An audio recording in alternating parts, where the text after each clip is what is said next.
And we're on. Hello, everyone. Hello. Nice to see you guys. Good to see you all. Although there's no one posting comments, which is unusual. Usually there's a few before we begin. I don't know. It is going to YouTube. Oh yeah, it is. Well, hopefully we'll see people in a second. Artie, it's lovely to see you back on Twitter. I was so happy. I did not think that was going to work out. Neither did I. I was just like thinking, it's a behemoth. How you can't argue with them. But I got the letter saying, whoops, we did an oopsie. Sorry. Yeah. Here you go. Excellent. Our bad. Okay, thanks. Yeah. But it just goes to show, doesn't it, that they took you down over Christmas, which is like a kind of a punishment for being gender critical. I think it was like a gift to the non-Santa, the anti-Santa. So listen, we have a guest this week. It's Laoise from the Countess. Didn't fight for this. So let's just bring her in and we can just get going, because otherwise we'll be ages introducing. Hello, Laoise. How are you? Hi, how are you? Hello, everyone. Great to be here. Laoise, can you pronounce your full name again for us? It's easier if you don't look at the writing, actually. Laoise y Ada de Brún. Laoise y Ada de Brún. Yeah. Okay, great. Irish is not phonetic, so that's why it's confusing. Right. That's why I studied it for 11 years and never picked up a single thing except asking a teacher in Irish if I could go to the toilet. That was the only thing I ever picked up, because you couldn't go to the toilet without saying it in Irish. So it was the one thing I made sure to learn. Can you remember it? On Will Gadion Laris. Sorry, Laoise. That would be We'll have from Gadion Laris. It's something like that. Laoise, you of course are with the Countess Didn't Fight for This, which is one of the grassroots gender critical organizations which is started up in Ireland. You've had a bit of a roller coaster of a first few months with the usual people accusing you of being bigots. You actually managed to get right to reply to one such piece in the Irish Independent, and it became their most read piece, wasn't that right? Something like that. Actually, that was LGBT Alliance. Oh, bugger! I've already insulted you. No, I mean, we're all on the same side. There's 4 grassroots groups, and we're all formed within really weeks of each other last autumn, which, the trans rights activists like to point to some kind of conspiracy, but it was literally just, an awareness was rising, I think. And so we all formed. And so we did have a hit piece written about us by mainstream media, by the equivalent, like the Phoenix magazine. It's kind of like Private Eye. I guess you would describe it as similar to Private Eye. It's read by politicians and read by journalists. It's about 4 pages long. Yeah, they did a big hit piece. But then they gave us right to reply. And since then, they've kind of seemed to be more friendly towards us. They cover us quite a lot. They do investigate stuff. So they're interested in our, of what the stuff that we're looking at in terms of the power of the lobby groups in Ireland, who really makes our laws, the democratic deficit, all the sort of the stuff behind the scenes, if you like. Yes, right. There's the thing of being kept out of certain conversations, and Woman's Place and a few other people have successfully managed to get into the room where it happens, so to speak. Is that kind of happening a little bit over there with you too? Yes, I think it's happening slowly. I mean, we're only out, as in we're only out in the public domain 3 or 4 months. But we have submitted officially to the cervical check screening consultation, which is where they dropped the word women from cervical screening list year for women. I mean, you just couldn't make it up. And this is in the face of women still dying from the previous scandal. There was a scandal in Ireland whereby there was just basically kind of negligence, and then there was a cover-up. The women weren't told that the results were wrong, and then they got cancer, and then are still dying. And in the midst of that, they decided to be inclusive and drop the word women, but they didn't drop the word men from prostate screening.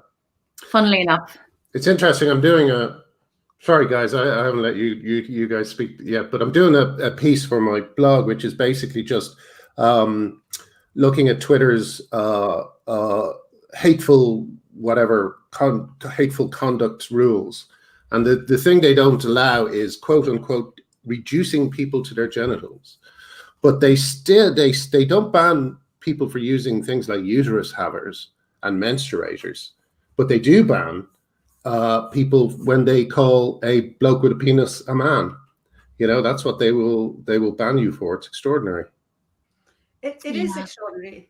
And I think this leads me to something else that has occurred to me.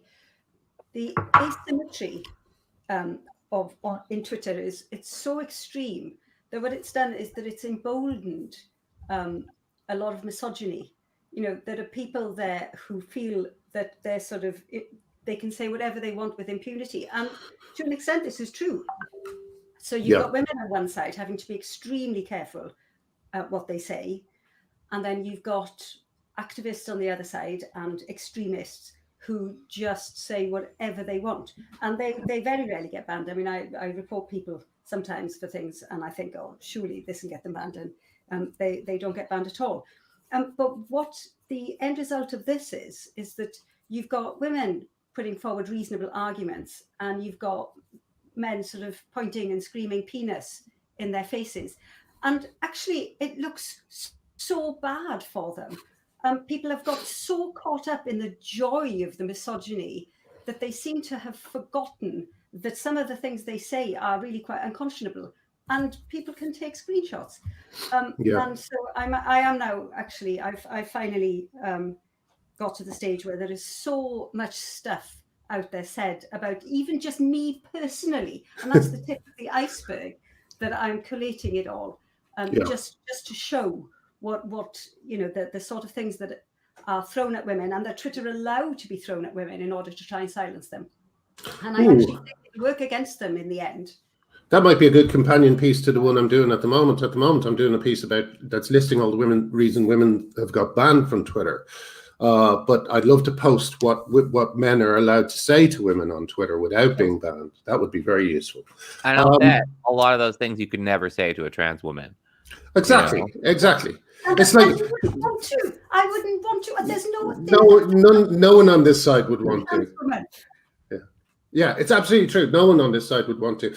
Sean Fay, who doesn't believe that the phrase sex-based rights appeared before 2015, once said to a woman, "Enjoy your erasure," and people were saying, "Oh, Sean was joking." So imagine if a woman said that to a trans woman, they wouldn't be on 2 seconds; they'd be gone. That's right. Yeah, it's crazily unbalanced. Laoise, the other thing that kind of happened with the Countess, let's kind of go back a little bit and proceed through your history a little bit, was the extraordinary moment when the head of Amnesty International said that groups like yourself shouldn't have political representation. What was your reaction to that? How did that go down over there? I read the letter. I mean, it's really long, badly written, I must say, 2,000-word letter. And I actually felt physically sick. And I think that's what they want. They want you to sort of recoil and sort of be cowed. And then one of our members, Ginny Jo, who you might see on Twitter, she just said, look, I'm going to, research all of our rights under the UN in terms of our political representation. And she just did this incredible forensic thread, and that went global. And then off the back of that, we launched a campaign called We Will Be Heard. And We Will Be Heard is just about, we are not going to stop calling out our concerns about trans activism in Ireland. And it trended in the US even, which great. Wow. Boost. But I just felt, what I felt really was that they're just power drunk. They're power drunk. The lobby is power drunk. They're able to get 27 different NGOs in Ireland to sign this, including the official voice of Irish women. Oh, really? Who is that? Women's Council. And you know what? It's no coincidence that a week prior to this letter, they had just elected a father of 3 onto their board as a woman. Oh, really? Wow. So, who are they going to look out for? Like, it's So they would say that anyone who identifies as a woman is a woman. So very quickly they moved to silence women like me, the wrong type of woman, you know. Yes. And then I was delighted to see Iseult White, the granddaughter of Maud Gonne, great granddaughter of Maud Gonne, granddaughter of Sean McBride, who founded Amnesty, taking it up with O'Gorman, with Colm O'Gorman, and I think he blocked her. Well, before he blocked her, he famously mansplained to her, and he said, "Did you read the letter?" And I just thought that was, you know, the lack of self-awareness to say that to, you know, someone of that lineage. He is very interesting on this. Whenever he opens his mouth about it, he doesn't actually engage, except to amplify people like Sean Fay, who said, "Enjoy your erasure." He doesn't engage, and when he does, you can see that his understanding of the issue is extremely thin. You know, like, did you read the letter? Like he genuinely thinks there's nothing objectionable in that letter. He would say, in fact, I guarantee you, in private, he's saying, "No, yeah, it's just about tariffs. You know, we don't want to hear from tariffs." Do you know what I mean? Dr. Claire Jones did a thread that you probably saw it, and she said, "Shut up, bitches! Stop being bitches." You know, it's just like, you know, he doesn't care about the arguments. He's just like, just stop, shut up. Yeah, exactly. There's a huge amount of that, isn't there? That it isn't about the arguments. It is about the ability just to slap women about, tell them to shut up and sit down. I mean, it's so clearly such a huge amount, and there's a thrill in it. There's a joy in it. You can see people are reveling in it. Yeah. I posted something on Instagram. I'm currently losing Instagram followers at the same rate I used to lose Twitter followers by using it as a gender critical account. But I posted a thing, some comments that some people left under a thing we wrote, and in the thing I wrote, we did a parody of one of those CAPTCHA tests, and we said, click on anyone who is a woman. You know, we had lots of different people who identified as women and weren't up there. Anyway, someone responded to it, and it was 3 blokes, all of whom you know, just said something like, it doesn't cost you anything not to be a cunt, or something like this. So A, they didn't read who the people were involved, some of whom are, you know, obvious con artists. And B, one of them said, imagine wasting your life on such a frivolous thing. Frivolous thing. Women's rights are such a frivolous thing. But I'll tell you what that made me think, Artie. That made me think, like everyone else, like Colm O'Gorman and like a lot of other people, they just don't understand the issues.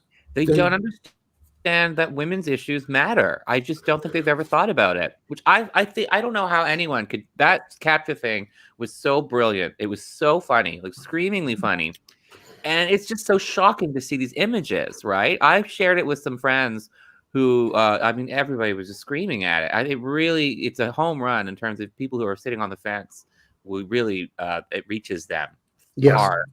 But then there are still men who just don't get it, who can look at someone like Heather Pito, who's just such a, honestly, such a... Careful. The less said, the better. But yeah, like, you know, there's just a lot of... It's just shocking to see what's going on with these people, you know? Yeah. Yeah, but they won't click through to the actual text. They just see a picture and they think you're making fun of people's appearances. And it's so much more... It's essentially saying, look, you know, after a while, you really, really do have to kind of, you know, acknowledge that these are men. They're not even transsexuals, a lot of them. A lot of them don't get any. A lot of them aren't even taking fucking estrogen, you know? And you know what? Appearance does matter. If you're just, you know, if you're... And it is just appearance as well. Unambiguously male, you know, that does matter, that you want to be treated as a woman when you're just unambiguously male and not even trying. We all know what a man looks like, and we all know what a woman looks like. So, you know, if you want to call yourself a transsexual woman, at least make some effort to present as a woman, you know? You're not breaking down gender barriers when you're unambiguously male and wearing a beard and dressing like a male, you know? Did you see the guy in the loo saying, "Oh, I'm a transgender"? That was brilliant, because that is what we have been saying is the problem for years, which is that if self-declaration becomes the law of the land, then women are completely disempowered from chucking chancers like that out of the loo. You know, it's a very simple thing, and they ignore it because it. Sorry, there were lots of people saying, but he's not trans, he's a bloke, and people are saying, well, yes, that is the point, right? I mean, that is the point. You know, there is nothing you can say about that. But it also, I think, leads me to something interesting. One of the arguments that keeps on being thrown at me, and more, is trans people have used the gender-specific facilities for the whole of their lives, the whole of your life, without any problems. And this is quite an interesting sort of way of framing it, because it is unspecific trans people. They're not saying all trans people, they're saying trans people, which could mean all, or it could mean some. And it is quite interesting, because then if you sort of drill down and if you say, so are you saying that every trans person always, and they will say no, in which case you can say, well, trans people have been using the bathroom specific to their sex for the whole of my life with no issue. So that argument doesn't, I mean, it doesn't really fly. But then you get to the argument about, should there be limits? And I've asked prominent people who are advocating for this. I've said, so are you saying that there should be limits? Because if you're saying that there should be limits, then that's a starting point where we can actually maybe reach an agreement. Yes. And so I've asked a number of people, so are you saying there should be limits? And the conversation just shuts. They will not answer, which I think is really quite dishonest, isn't it? Yeah. Always. And even when they say trans people have been using women's washrooms, what they mean is stealth trans people have been using women's washrooms for all time. If you're completely stealth and completely passing, you know, if you're an effeminate homosexual transsexual who only needed, you know, minimal alteration to really be able to pass as a woman in society, and you're just completely under the radar as trans, well, I'm sure you have been using the women's washroom because no one knows. But that's not to act like, because there's such a thing as it being because it's possible, though rare, to be a stealth trans. Therefore, everyone's entitled to the same thing, and it's not their fault that they can't pass. That's just not true, you know. Yeah, no, that's absolutely the problem, and the idea that there should be no gatekeeping at all is basically what the vast majority of these idiotic trans rights activists believe. You know, they just think there should be no gatekeeping. It's extraordinary to see the contortions people bend themselves into to pretend that there's no such thing as male violence. You know, the big argument I hear from trans rights activists, I hear it every so often, is women rape too, which is the most fucking unbelievable. It's just a pure MRA talking point. Sorry, MRA, for those who don't know, men's rights. And actually they can't legally in UK or Ireland. That's not the definition of rape. So exactly. So but the fact that they would reach for that argument is so disingenuous. Like when you find out that, like, you know, what are the figures? I've got the Irish figures. 98.8% of sex offenders are male in Ireland. 98%. That is why. Same in the UK, over 98%. I think it's around 98, 99%. Yeah, and the number of female sex offenders have doubled in Ireland. Why is that? Why is that? I wonder. There are two, and one of them is male. Really? Except the number of female sex offenders has not doubled, you know. There's two, and one of them is male, and so the figures have doubled. That's amazing. That's amazing. Yeah, it's astonishing. But when people say it doesn't matter, you know, because only 1% of all sex offenders are female, therefore we should eliminate sex-based spaces to protect women from sexual assault. That's like literally saying, we know for a fact that eliminating sex-based spaces is going to increase the number of sexual assaults on women, because there's a difference between 99% and 1%. You could say they're going to increase 100-fold. So what the argument really is saying is 100-fold increase in sexual assaults on women is a reasonable price to pay to justify trans women's comfort or something, declaration of comfort. because I think they could often be just as comfortable in third spaces and sometimes even men's spaces. But yeah, that's what they're literally saying. They're literally just saying, like, here's the scales, here's 100-fold increase in sexual assaults, and here's, a cry bully in a dress, and Yeah. This is why I started that thread, because it was just before Christmas, and it's quite a harrowing thread. I think I may have mentioned it before, where I said there's an emerging TRA, trans rights activism narrative that women are just as predatory as men, and so I've asked people to list how old they were when they were first exposed to strangers' genitals against their will, and what sex that stranger was. And there's over 650 replies. Yeah. And some of them are really harrowing. It's more than just being exposed to. They're just heartbreaking. But in all of that thread, there's about 5 people who have said female, and all the rest are obviously male. It's gaslighting on a major scale, isn't it? To pretend that they're not male. We know they're male. That's the point. We're not using this as a justification for wanting to keep male people out. We don't want we want to keep male people out because of this. Yeah. And I would add to that as well. It's not even like a conservative viewpoint, or it's not particular to this time and space. Like, every tribe and civilization has safeguarded in the same way. There is a taboo around strange males and women, and in states of vulnerability or undress. Like, it's just universal. We shouldn't really have to even argue it. It's crazy that we have to argue it, justify it. Well, in developing countries, the same, like, Amnesty still wants sex-based spaces in developing countries. They just don't want them in developed countries where the trans movement has taken hold. So it's just so hypocritical, Yeah, it's disgraceful.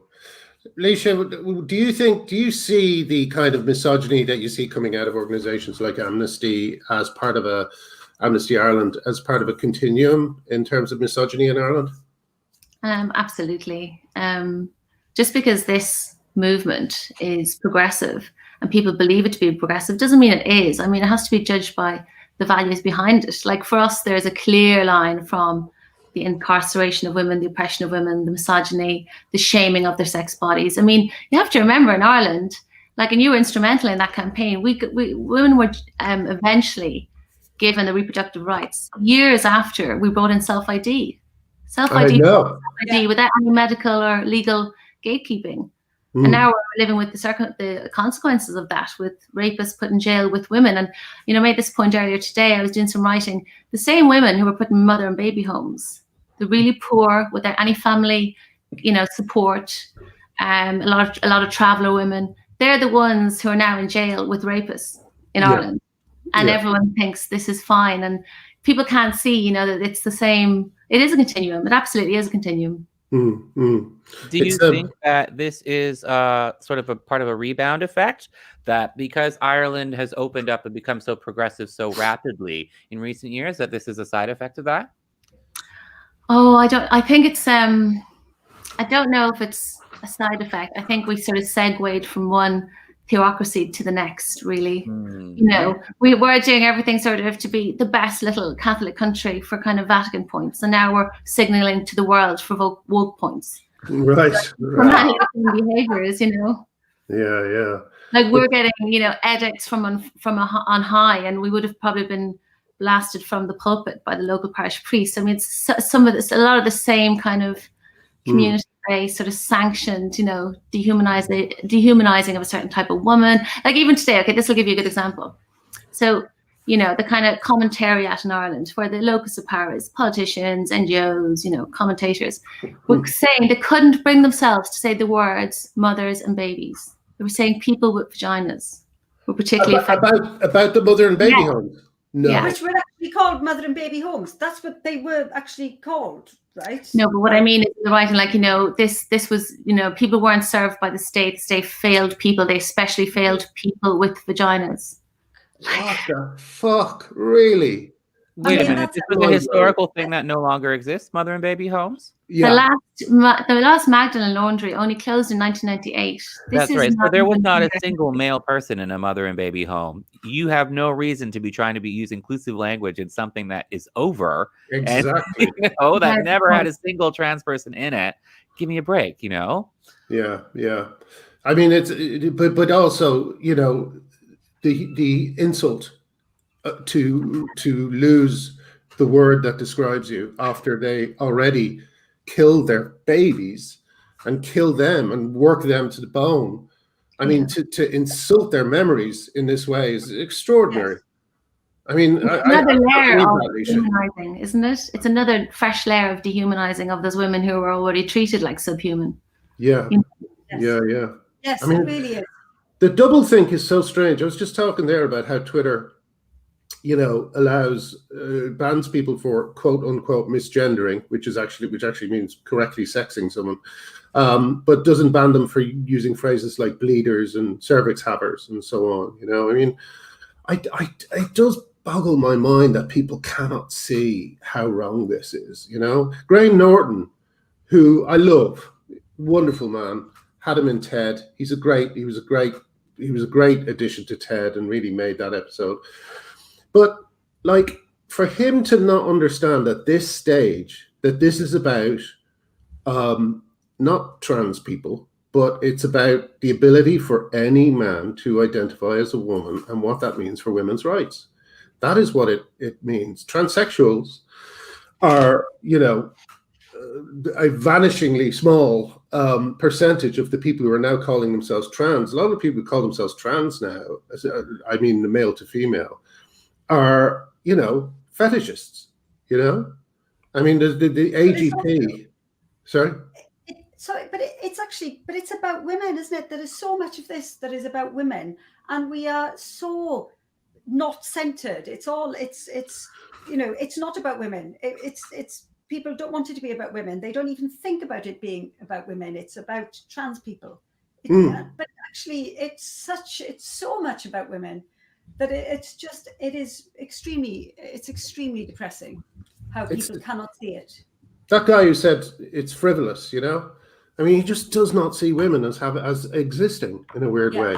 When the IOC was considering, the rules around letting I think it was the IOC letting trans-identified males participate in women's sport, the debate was whether it was fair to trans-identified males to have them play on the men's team, or whether it was fair to them to have them play on the women's team. The women weren't considered part of the equation at all. It was literally, what are we going to do about these males? But trans. Yeah, it's like, I mean, that's the thing. One thing I mean, being in this fight has let me meet brilliant people like yourselves, but at the same time, I find it insulting that such clever, smart people as you have to waste their time arguing for the most basic rights for women. I mean, it's extraordinary to me that we're still doing it. It's extraordinary to me that the Countess didn't fight for this has to exist. That you actually have to form an organization that says, no, hang on, women are right, women have rights, and we have the right to fight for those rights. It's it blows my mind every day.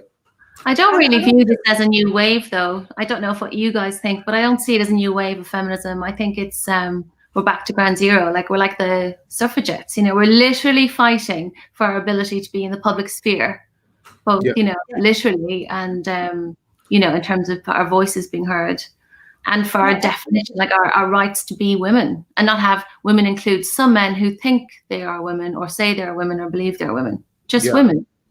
I mean, another person who seems very, very vague over what it all means is Eddie Izzard. Eddie Izzard announced it, and he's kind of confused about the backlash. He's obviously I thought everyone was going to be nice to me. And it's like, well, no, Eddie, there's a fucking debate going on, a very contentious debate. And no, you should not go into women's toilets. No, you shouldn't. You're a grown man. You're a 58-year-old man. You're not. You'll never get into girl mode, no matter how many pink berets you wear. You know, he's got to grow up and realize that the things he does and the things he says have a huge effect on women. Yes. You know, he's normalizing a form of abuse. That's what he's doing. He's normalizing a form of abuse, and he needs to realize that he is responsible. You know, he needs not personally responsible for abuse, but he is responsible through how he describes himself, what he you know, how much he goes in for this ideology, as to how, you know, a woman like J.K. Rowling is treated. He kind of came out recently and said that I don't think J.K. Rowling is transphobic. Of course she's not transphobic. You know, of course she's not. So, you know, sign the letter supporting her. He won't do that. He won't do that. I guarantee you. You know. So it's I don't know. I'm exhausted. And I think you're right. In terms of the sort of the normalizing the abuse, I do believe that the Overton window is shifting as well in terms, and going back to what we were saying about Twitter, the allowable abuse against women. Certainly, the abuse against me has massively stepped up. It may be your fault, Graham, because I'm and you're no longer there. So I know. But it isn't true. If you I do think that the more people, you know, the bigger the fight gets, the more the normalization of the abuse against women as part of it is, you know, the dehumanization of it, or the TERFs. And as soon as you call people a TERF and pretend to yourself that, oh, actually men can be TERFs too, then you can revel in the misogyny of it. And we all know that it is really about women, not you know, men and women. It's definitely targeted against women. And it's the same tools that have been used for millennia against women: sexual humiliation, sexual shaming. You know, in terms of, say, the specific abuse that I get, it's quite interesting because, you know, here I am saying, look, women are frightened and wary of sexual threats and sexual humiliation. And so for saying that, people send me sexually humiliating tweets and bordering on sexual threats to try and silence me for talking about sexual humiliation and threats. I mean, these are tools that have been used against women for forever. But like I said, it doesn't make them look great. I mean, you know, the dam hasn't burst yet, but it must do, right? It must do. At some point, somebody's going to look at it and say, hang on, that doesn't look good. But it hasn't happened yet. Laoise, what do you think about in Ireland? Do you think, I mean, it's interesting that you say the Phoenix slightly altered its position with the Countess. Do you think people are beginning to say, oh, hang on, maybe I got this wrong and I need to think about it a bit more? Is that happening to any extent? Yes.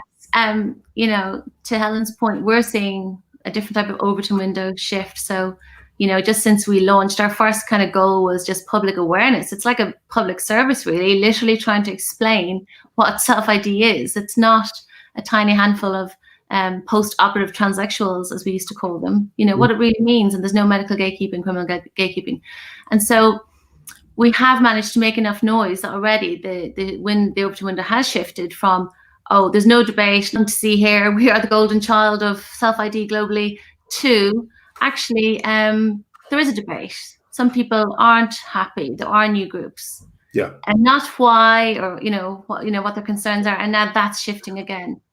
So they're starting to publish our letters. You know, the Sunday Times Ireland edition published a letter by me on Sunday, and now they're, you know, it's shifting. So we're laying out all the reasons: lesbian erasure, you know, the transing of children, the grooming of children, obviously the erasure of single-sex provision across sports, prisons. You know, so the fact that people in Ireland are reading this stuff, and I always think, you know, I try and keep it really simple. Like, we believe you cannot change sex, and we're the silent majority who know you can't change sex. And I firmly believe that people at home will read this and go, oh yeah, you can't actually. And there's some power in that, because people already know you can't.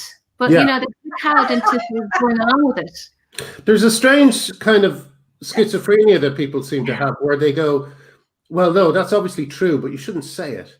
Yeah. Because it's mean. It's like, whoa, hang on a second. You've just called a male murderer a female murderer and doubled the murder stats for Ireland. It means something. It's important. Sex offender, You Yeah. know, sorry, sex offender. Yeah. Yeah. You know, I mean, it's this type of thing that people don't think past the end of a sentence. So, you know, you've got to just try and see the bigger picture.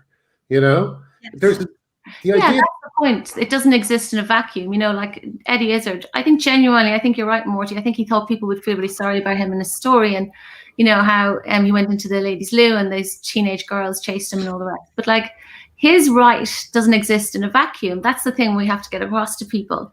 So-called trans rights don't exist in a vacuum. They're in direct conflict with women's rights and with child safeguarding. And in Ireland, thus far, all the narrative has been, the official narrative and the way the press has dealt with it has been through the point of view of the trans person. You know, God help them. They have a really hard life, what they've gone through. But they refuse to look at it in terms of practice and policy and, you know, the grown-up stuff, you know, the conflict of rights. So that's what we're trying to shift. And luckily it is happening. People are waking up. It does seem that way. What's your sense of the mood on the ground in Ireland? I've realized like there's layers to it. Like some people genuinely don't know. Like they've no idea when you tell them these are fully intact males. Yeah. And in fact, in Limerick prison, you know, one has 10 counts of sexual abuse. One is a homicidal young person whose own mother is on the run, who tore off its social worker's eyelid, etc., etc. Yeah. So that's how, you know, they're a clear and present danger to women, yet they're in with the women. And some people go, oh my God, and it's just a game changer, just those bare facts. But some people, you can see the cognitive dissonance in their faces, you know, and I've had extraordinary things say to me like, but, you know, isn't it worth, you know, a small risk for the betterment, for the advancement of trans people generally, you know, and that's kind of like saying, it's fine with me. They're just collateral damage. Children who have been trans and women who are, you know, obviously being redefined and losing their single sex provision, and that's okay, you know. So there's layers to it. I think there's layers. And it depends on personality types and you know how busy you are. Some people have just, you know, like I had small children, and I think when it started to kind of get noticed by me, and I started sitting up and going, "Whoa, this is wrong." You know, it took a few years. You know, life is busy, you know, and then eventually, I think it was Gay Pride in London. 2018, and I was like, "Whoa, this is definitely wrong," because the Lord Mayor read out a prepared statement, probably written by Stonewall or someone. And I don't know if you remember that, but it was, to me, it was so visual. So these like elderly, well, middle-aged lesbians lay down. So it's just a peaceful action just before Gay Pride started, the Gay Pride March, and it was just the juxtaposition of all the corporate banners, all the banks, all the businesses, you know, and these women with homemade cardboard, like placards lying down. I thought, well, no, they can't be the bad guys. There's something not right here. And then I just went down the rabbit hole and came up for air 2 weeks later. Yeah, I always felt about those protests. My God, the bravery, the bravery to stand up against, you know, the weight of public opinion and the massive might of the whole of Pride all standing there, hostile. Yeah. So, always lesbians doing this. It's always lesbians. It was lesbians who were at Stonewall, the event, not the organization. You know, it's lesbians who have been the backbone of so much progressive organizing. Yay, lesbians! They're forgotten. They're forgotten so quickly. They're put to one side so quickly. It's really terrific. It was interesting what you were saying there about you know, the conflict of rights. And it's a really important point, I think, in that one of the things that a lot of trans activism wants is to pretend that there isn't a conflict of rights. You know, I would much rather a conversation where somebody says, actually, it's worth it. It's worth the collateral damage to women, because then at least you can have an honest conversation, and then you can present this to the wider public and say, look, is this one person here worth sort of 50,000 women's sort of comfort here? Because then you can weigh it up and people can say, no, obviously not. But the pretense that there is no conflict, I think, just keeps, you know, it just keeps it going and going and going. I think that we won't really be able to resolve anything until there's honesty, where people say yes. I mean, I think it's coming out in sports a bit now that it's, you know, there is a lot of evidence.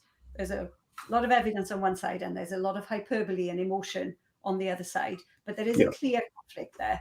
And I think, honestly, though, I did think that it would be over now because of sports, but it still isn't. Yeah. I thought it was over when Martina came in. I thought, well, that's it. LGBT icon, it's all over. Nope. They called her. Anthony Watson of GLAAD told her she should be ashamed of herself. Yeah, extraordinary, And then I thought it was over when J.K. Rowling came in. But no, they've turned on her like a bunch of angry toddlers. Sorry, angry toddlers don't actually turn. Well, maybe they do. But where it suddenly dawned on me that it's going to take a lot longer than we thought, and one of the reasons is that that sort of tired old saying, you can't put the toothpaste back in the tube. When we've encouraged all of these males who have sexual paraphilias to come out, and share them with the public, which might be very embarrassing, but now they've been told they can do so long as they can pretend that it means they're really women, right? So all these males are coming out wearing women's clothing and identifying as trans women. And our job is to point out that a lot of these people are actually just men with sexual paraphilias. And that is going to be so scary for these men who would not who have wanted to out themselves as having these sexual paraphilias. And now they're out it, Now they can't. They can't just, okay, fine, I'm not a woman, and go back to being a man. Now that all their colleagues and spouses and everyone knows that they have this sexual paraphilia. So part of our job is going to have to be to do something about paraphilias and have a discussion about that. But it's going to take so long. How about an amnesty where men can hand in their chokers? They can hand in their chokers and their frilly panties. Hand them in. We'll say no more about it. I think there's a Twitter account, isn't there, sort of talking honestly about autogynephilia, and I think that's fair enough. I mean, I think it's reasonable, and I think if there are men who have this, let's just talk about it honestly, and then let's just establish the rules around it. It's gonna be a big problem in the future as well, because I was sorry to interrupt, Helen, but just to say, like Stella, like a friend of mine was saying that they're seeing just as many boys now, and it's because they've just become kind of absorbed into pornography to such an extent that it's kind of rewiring their brains. If you look at a piece we put up on the site a few months ago about hypnoporn, Amy Ashton Challoner's boyfriend is one of the moderators of, this is the guy who admitted to being a pedophile, is one of the moderators on Reddit. He's also a moderator for the Joe Biden Reddit, the main Joe Biden Reddit, and this is the same Reddit that recently had a purge of gender critical feminist subreddits. So, basically this paraphilia is going from being a thing that has been these blokes have been kind of using their own poisonously aggressive attitude towards women as a kind of political lever, but now it's going to kind of transform again, I think, where you're going to have a lot of young men who are caught up in this stuff, and it's simply because porn has done a number on them. Every time I see a choker on a guy, I just think too much porn, and it's I think you're going to see it more and more. Anyway, sorry, that's. Yes, no, I think you're right, but Artie, I think that's a really good point. It is. There is an element of now it's out there. It's a Pandora's box, isn't it? It's out in the open. How could we can't just put it back in? We have to just move on. We have to just talk about it honestly as a society. And say, look, this is happening.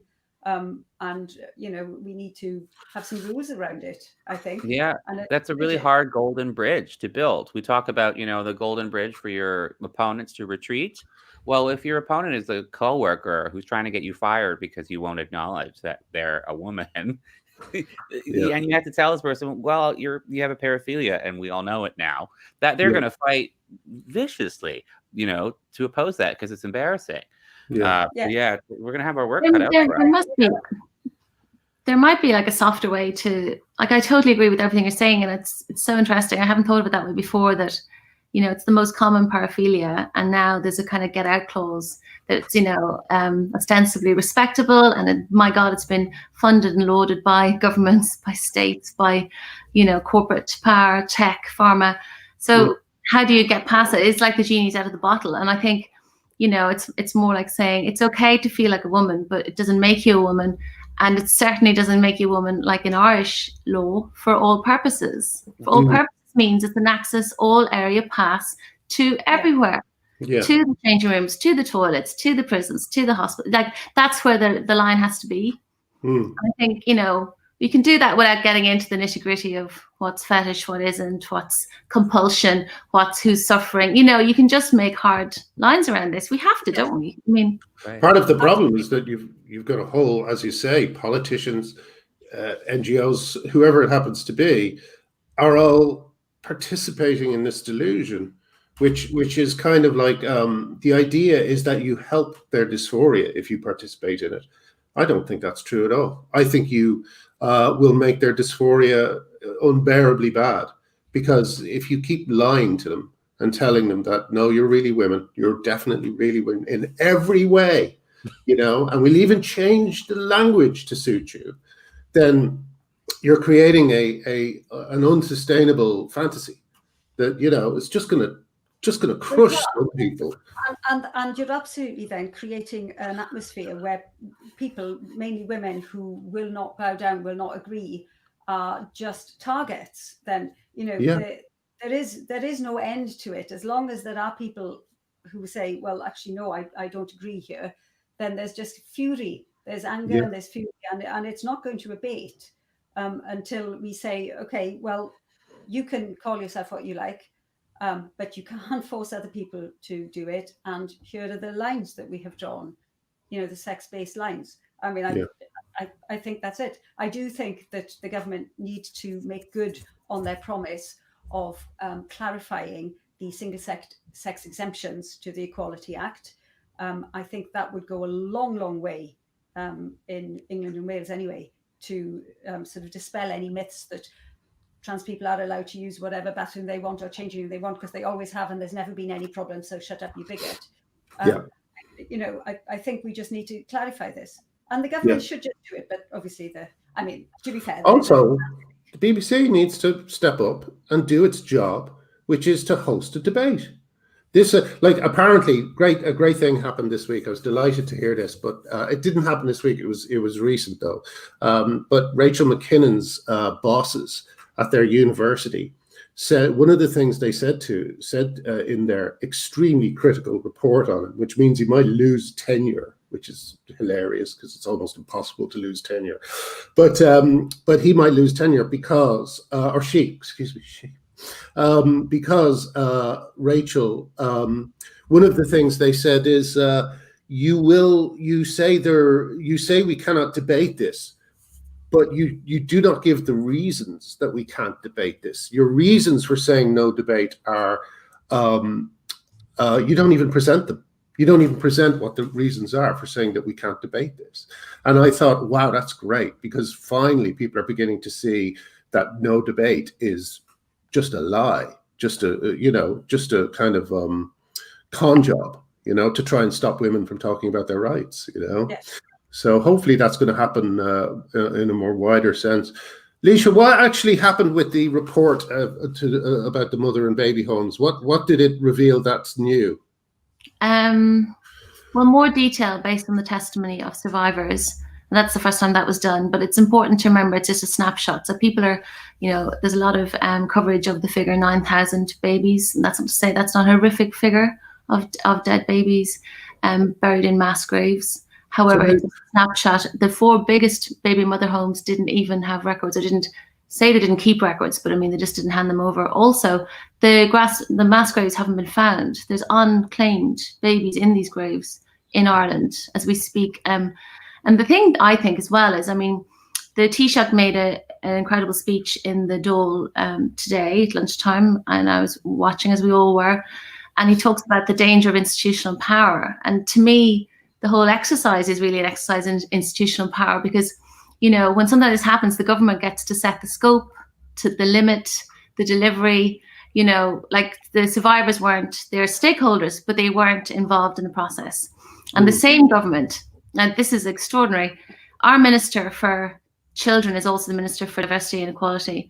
And on Trans Remembrance Day, he forgot the children bit, didn't remember children, and just put out a tweet about trans remembrance, when we've never had a trans identified person murdered ever in the history of the state.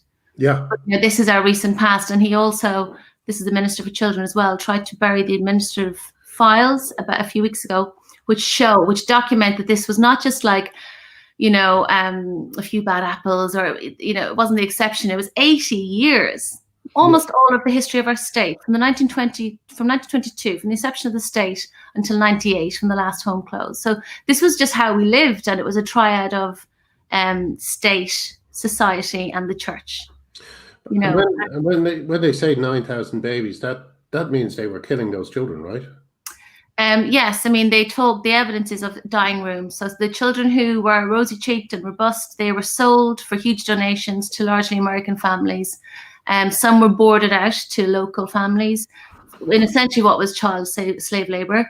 And the weaker ones, more sickly ones, were left in dying rooms.